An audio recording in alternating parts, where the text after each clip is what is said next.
Giants fans, it's week 6 of the NFL season. The Giants are playing the Denver Broncos in Denver on Sunday night, and you're watching True Blue Review. Rich, we've had a heck of a week in Giants land. It's been rough. It has. All of a sudden, we found out Dominique Rodgers-Cromartie is suspended. Where the heck did that come from? Just all of a sudden, boom. You know, on top of all the injuries, now we got one of our best defensive players suspended. Wow. Geez, I don't know. It sounds like a real hard-headed coach to me. It's something's not good with the player-coach relationship. Something's going on, man. Yeah. I don't know. I can't describe it. I don't know. I'm clueless. Yeah. I'm clueless. Well, I mean, why don't we go over these injuries? We talked a little bit about this in the last video we did. We know about the injuries to the wide receivers, but we actually have more injuries on the defensive side of the ball. And that's bad.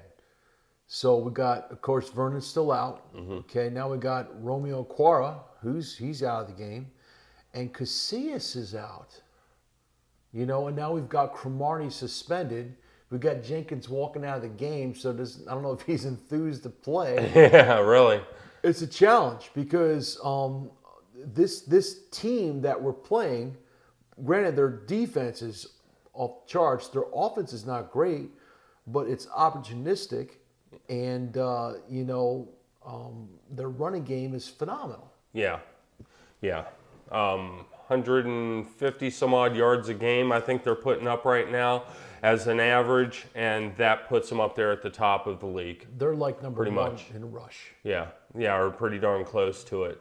Let me ask you a question. Every fan has been gripping over this 0-5 situation, which we did not expect at all. How does this situation feel compared to the 0-6 situation start we had a number of years ago? So that was like 2014, I believe. So 2 years after they won the Super Bowl, we were coming off that Super Bowl win. The next year we didn't make the playoffs. Wasn't a great season. Then we started 0-6. We had expectation, but it was only expectation, I think, from the Giants and the Giants fans. It wasn't expectation across the board from the experts and so on, because we were coming off this big season, with a great defense. Like it was last year, and Coughlin was the coach. I think that Coughlin had a much better relationship with his players than McAdoo does. So it didn't feel the same, even though it was disappointing. And I was still in the same position personally, where it's like, wow, you really want to have a team that's in it, to the end of the season, to at least. The Giants are always in it to the end of the season, where there's a challenge at the end of the season. Are they going to make the playoffs? Not make the playoffs? That's exciting, because it makes the season more exciting to watch. But now it's kind of like, this game that's coming up on Sunday, I'm going to watch it. But even if they win the game, which I always pick the Giants, but they probably won't win the game. Mm-hmm. It's kind of a downer, and it's just like, wow, the expectation for this season. I'll be honest with you, as a fan, this is the worst I've ever seen it. Yeah, I've never seen. I wasn't alive, right. To watch the games in the '60s and stuff like that when they weren't a great team. I became a fan when they made the turn in the '80s. And they drafted Lawrence Taylor and Phil Simms, and the team turned around. Parcells was the coach, and they did great. So that's what I know. Mm-hmm. Prior to that, I don't know the Giants. But from then, this is the worst I've seen it personally. Yeah, I mean, definitely. It feels like there's no leadership. I would agree with that. I would totally agree with that. And in my mind, I think that there's some coaches that are good leaders. There are other coaches that are good X's and O's guys, So they're great offensive coordinators, great defensive coordinators, great linebacker coaches or whatever, but they're not great head coaches. As a head coach, you have to be a good leader. You have to maintain a certain type of relationship with your players, and I don't think that McAdoo has that right now. I think the players are against him. Now with DRC, and I don't know what happened with Cromartie, but the players are definitely going to be on his side. So now you have to worry about, are they going to play for McAdoo? Yeah. You got to worry about that right now. I'm concerned about it with certain players. I'm not concerned about that with Manning because he's a professional. And I think that he will play regardless. And maybe he's going to be able to instill something. But on the defensive side of the ball, I don't know if Pierre Paul is a type of leader, because I'm saying his name because he's probably the premier guy on the defense outside of Cromartie. And maybe he can rally those guys and say, "You got to forget about this. We got to try to do something here, man. We don't want to look like scrubs." Yeah. But I don't know if he has the ability to do that either. Well, I thought it was interesting because Spags was asked about the situation with DRC, and he said he didn't have an issue with them. This was strictly between DRC and the head coach. which now means that Spags and the head coach aren't on the same page. Yeah, in my opinion. Yeah, no, I agree don't with ever remember Spags being the coach for the Giants from the several seasons that he's been the defensive coordinator, ever having an issue and the players ever saying, I don't like Spags or getting in odds with Spags. Yeah. I don't remember that. No, he seems to have a good relationship with his players. Yeah, with the they defensive respect players. him. That's what you're looking for. You're looking for respect. Yeah. You're not looking for a buddy or something like that. You're just looking for a respect. And I think that there's a lack of respect with McAdoo. Well, certainly calling out Eli on the second game of the season, I think it was, when McAdoo called him out. It might have been after the second game. Maybe Not a the good third. choice. Not a good choice. Not a good choice. Yeah. Because for me as a fan, I think of Eli as like he's the guy. Yeah. You don't put him down. Yeah. And for as many, every time I talk to non-Giants fans, their first words out of their mouth, he's not elite. He's not elite. I'm like, okay, he's not elite. Whatever. But the bottom line is that he can win. He knows how to win. He's tough. He's an Iron Man. And you don't throw him under the bus. Period. Yeah. That's right. He's your guy. He's the face of your franchise. You don't say publicly the things that you may say in private that we don't know as fans, but publicly, there's no way that you say anything against him. You can't do it. Well, looking at this game coming up, I was trying to, first of all, as I was doing my research on the Denver Broncos, one thing that I noticed was a complete lack of respect for the Giants. Yeah. A complete lack of respect. They have every intention of running over this team. And to be quite honest, I don't blame them. But that actually may play into the hands of the Giants, because as soon as you start overlooking teams, they are professionals. True. They will come in, they will roast your ass. Totally agree with you. You cannot overlook any team. Yeah. Doesn't matter. These guys are pro football players. And, with the receivers in general, we've got all the receivers got knocked out. And isn't that crazy? Yeah. 4 receivers knocked out in one game. Yeah. That aren't going to play the following game. 3 of them aren't going to play for the rest of the season. Right. Have you ever even heard of that? No, nothing. I never even heard of that. Nothing close. The body bag game between the Redskins and the Philadelphia Eagles, where the quarterbacks were knocked out, that was the closest I've ever heard. So they bring these guys up from the practice squad and so on. These guys are going to be hungry. Yeah. I mean, these guys are going to play hard. There's no question about that. There's no tape that the defense has on these particular players and their little quirks and so on. So perhaps I don't think that Denver wants to overlook them. I think that Denver will want to study up as best they can. I think they're looking at Eli Manning. They're looking at the line, I think, on defense more so than look at the receivers. Right. They're looking at the offensive line to try to take advantage of that situation, and it makes sense because they're a team that can stop the run. Giants are a great running team, even though they've had a good week last week. Yeah. Hope that Darkwa can play the entire game and have Gallman as play a tandem there, and they can do something in the running game. Defensively, on the as far as the Giants are concerned, the receivers, the Denver's defense, they're not really sure how those guys are going to react. So, and they're just going to bowl out. In my mind, they're just going to play.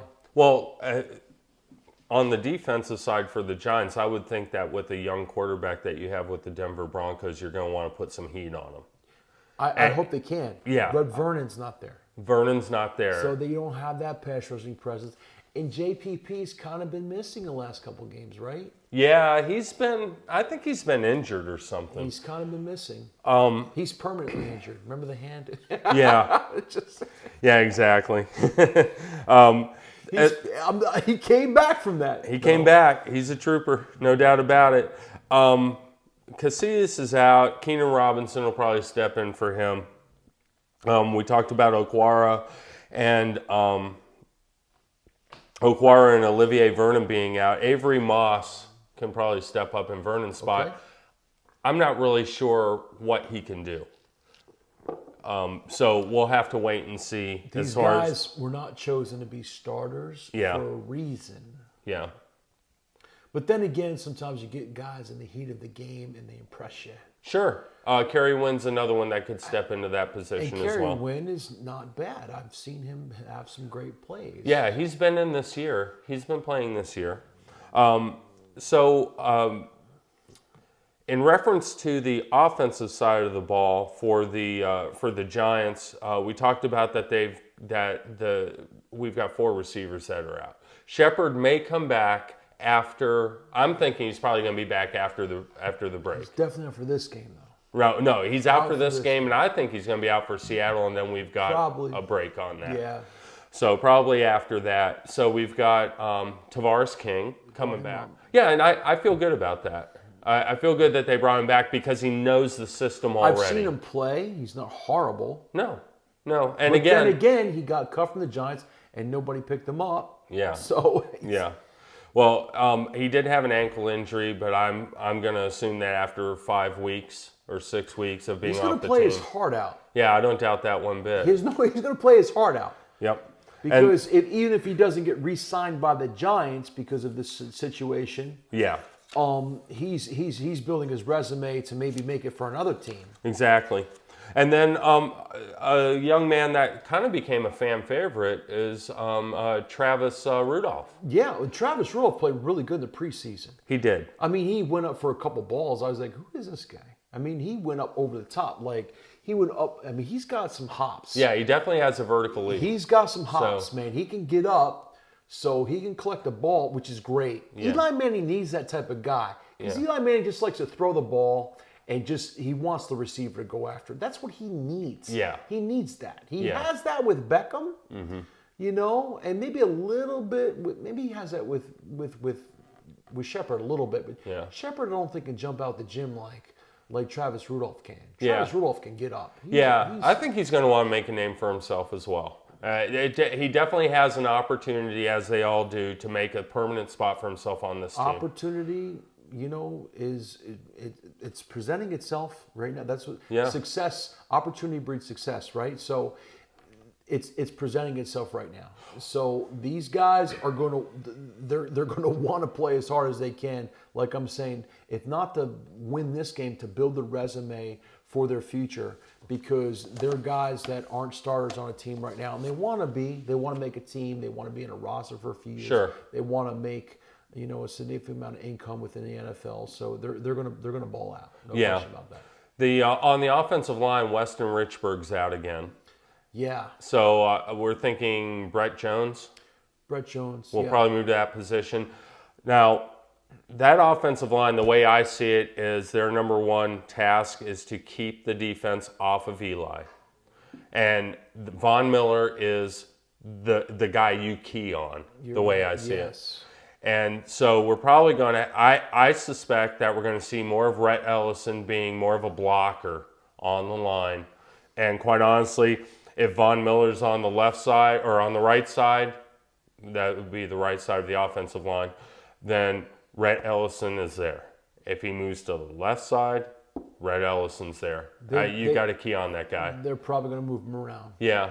Yeah. So I'm interested to see what McAdoo comes up with because, man, he is really dealing with less cards in the deck than Denver is. So Yeah. I'm curious. He's supposed to be the offensive goddamn genius. yeah. So be the genius. Yeah. If they just hang in this game, I'm going to be impressed. Yeah. No kidding. If they just hang with this team. Well, because it's also a road game. Denver's a 3-1 team. They're coming off the bye. You mentioned that to me earlier, in fact. They're coming off the bye. Okay, so maybe they've got to work on a little timing situation there, but and they are going to be fresh, which definitely plays in their hands. It does. But it seems to me that there are some opportunities with the fact that they don't know our receiving core very well. At least they have a little bit on Roger Lewis, but they don't know the other guys. Nobody that well. knows them. Yeah. Brand new guys coming up. Tavares King, they probably have a little bit from last year on him. As far So as the that question goes. is McAdoo going to run the same schemes? Do they know McAdoo's schemes? Because if they know McAdoo's schemes, then they know the receiving core, but they don't know the guys specifically. So Well, that's a good point that you maybe make. they'll be surprised. It's a good point that you make about his schemes. I think that they have been at their best when they've done a no-huddle offense and they've actually worn down the defense quite a bit. And I think these slant passes. And Eli, boom, zip, like Yeah. out in 2 seconds. That's how you're going to keep. That Philly game specifically. That's right. They did not have one sack on them in that game. They were looking good that game. Yeah, and I think he needs to really approach this from that I mean, they were aspect. looking good in the Tampa Bay game too. Mm-hmm. You know, same scenario. Yeah. And both games came down. They were in it in the fourth quarter. Actually, it may have been the Tampa Bay game where Tampa Bay did not get a sack on him. They didn't get any sacks in those two games. There was On two either games. one? Okay, It was two. very good. And then when they played the Chargers, Yeah. then the Chargers, they got some sacks. 5 sacks, I The think. offense didn't look good in that game. Not at So, all. you know, at first, but then all of a sudden it faltered. And then, Yeah. you know, of course, they had that key sack on Eli that caused the fumble. Right. So, anyway. Well, we've kind of talked about. I don't think it's necessary to go into a lot of stats on Denver. The fact of the matter is their defense is ranked number 3, and overall their power ranking is number 2 in the league. And if I'm not mistaken, I think their offense is down around 11, right around there. But they're a solid team. There's as far as we're concerned, it's all about how the Giants come out and how they attack these guys. And I think you got to get on them early and you have to stay on them. Your defense has to get over whatever fucking shit that they went through this week, and they got to play their game. You hope they can focus and be professional. Yeah. You know, bottom line, distractions really hurt a team. They do. So is this Cromartie thing a distraction to the defense specifically? It could be. And if it is, you know, it's enough of a distraction with all this kneeling and shit during the Star Spangled Banner. You know, that's the primary thing. You know, a lot of fans don't like it.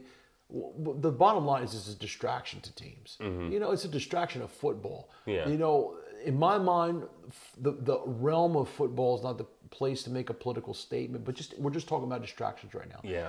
Distractions are not good for a team. Right. You That's know? the point. This Cromartie thing is a fairly big distraction. Yeah. You know, because you got guys in the locker room that are buddies with this guy, and they're going to be on his side. Yeah.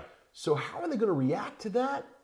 You hope they're just professionals, and they can just say, "Hey, forget about it. It is what it is. We got to go out here. We got to face this team, and we got to win this game. We got to do what we're paid to do." You know. Are you going to embarrass yourself on prime time yet again? Yes. That's it too. So sad if they do, man. I mean, this is. You talked about this in the last video we did. It was obvious that the NFL thought that this Giants team was going to do something special this year, and they have been on prime time. I think this is the 4th time this year. 2 Thursdays, a Monday, games. and 2 Sunday nights. Yeah. In 6 games, they've been in prime time. Yeah. You know, and then we already know about the Thanksgiving game. There might be some other games in there that I'm not thinking about. Right. But yeah, the NFL definitely thought this was going to be a highly watched team by the fan base, and that's why they stack these games up like that. Yeah. But anyway. Well, it adds to the disappointment on our part. Next year, I'm thinking they're not going to get that many primetime games. I would have to agree. unless they pull the biggest miracle in NFL freaking history. They're a big market, though. So, I don't know what the NFL thinks, to be honest with you. Well, with that in mind, do you have any closing statements in reference to this game coming up? No, sir. I probably had a couple jokes I was thinking about, but nah. Okay. Forget about it. You know, that's it's over all right. and done with. Well, we want to thank you for joining us this week yet again. We're looking forward to hopefully a good, solid game by the Giants. I want to thank Go Giants. Ting Cannon, Please. and also thank Big Blue Nova for their support as well. And please, if you have any questions, any comments, leave them at the bottom of the page on YouTube, and make sure that you go in and like our page on Facebook, True Blue Review. Thank you for watching. Thanks, Giants fans. Go Giants.